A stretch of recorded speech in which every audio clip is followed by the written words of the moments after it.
ditugu talde honen ibilbidean errutik lana egin eta jada hemen ez ditugun lagunak. Hortaz, ezin genuen ekitaldi hau guztiz osatu, jada gure artean ez dauden kideak gogoan izan gabe. Urte luzetan taldearen parte izan ziren, beti laguntzeko eta haien alea jartzeko prest.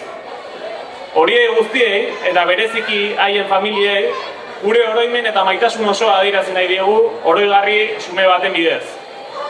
Orain, haien familiak oholtzara gonbidatuko ditugu, bana-bana, gure esker ona pertsonalki adierazi eta oroigarri txiki bat emateko.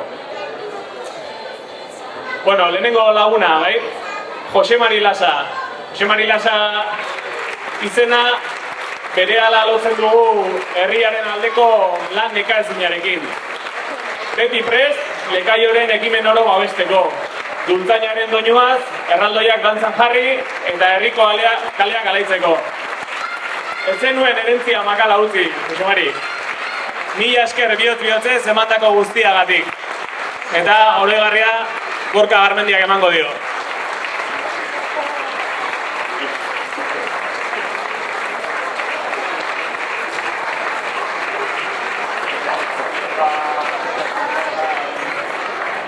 Lazaro Ormazabal, taldearen hasieratik egon zen pertsonetako bat izan zen. Taldearekiko zuen atxikimendua eta konpromesua etengabea izan da urte luzez. Saltsa guztietan zegoen. Eta bere presentzia elkarlanaren sinonimo izan da beti. Gaur, bere ekarpen guztiagatik, gure esker honik zintzoena adierazile dizkiogu Lazarori eta bere familiari noski.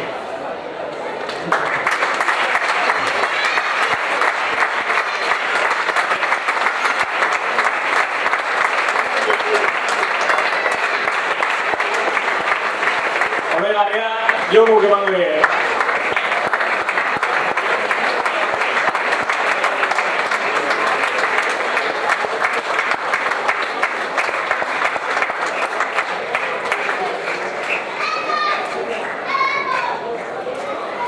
Hirugarren laguna eta gure ezinbestekoa, Luis Mari Txin. Luis Mari ere, faltan asko sumatzen dugun pertsona horietako bat izan da. Etzen erraldoiak eramaten aritzen, baina beti zegoen saltsa guztietan. Bere presentzia etengabea zen, laguntzeko beti prestutasunez eta umore honez. Zenbat para egin dugun, zurekin eta zure historioekin bitxin. Beraz, tor daire zela bete. Luis Mariren familia.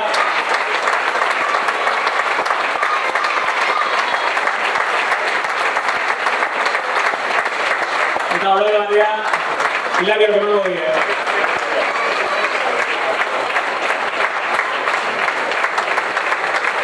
Behartzenean beti han agertzen zen. Berekin taldea osatuago sentitzen genuen. Horregatik, bere familiari eskerrak eman dizkiogu bihotz-bihotzez.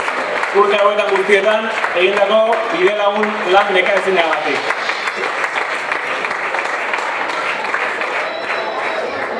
Eta azkenik, Dani Arrizabalaga daukagu. Ezin genezake ekitaldia bukatu, Dani Arrizabalaga aipatu gabe. Talde honen iparrorratza izan zen urte luzez. Eskerrak bera horren pixka bat jartzen egoten zen, ez dela kuadria honekin. Antolakuntzan beti buru, giroa zaintzen, lagun artean beti batzen. Taldeko oinarri sendoenetako bat izan da, eta lagun handia gainera. Gaur, eskertza publikoa ere, berari eta bere familiari egin nahi dugu, bere ibilbide eta lan eredugarrian eskertzeko.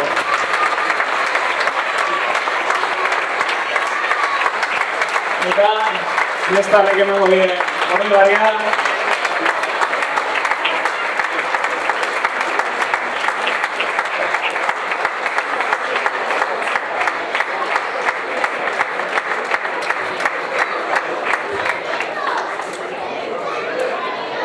Eskerrik asko familiei gaurko gonbita onartzearren bai. Eta bukatzeko, esan guzti hau bihotzez egiten dugula. Talde bat ez da lanarekin soilik egiten, talde hau pertsonekin egiten da, lagun artean, huelgan, kuadrillan, gironean, eta nola ez, euskeratik eta euskera. Gaurko menaldia horren lekuko da, bai? Zue gabe, hau ez zen posible izango, beraz, eskerrik asko urte guzti horretan.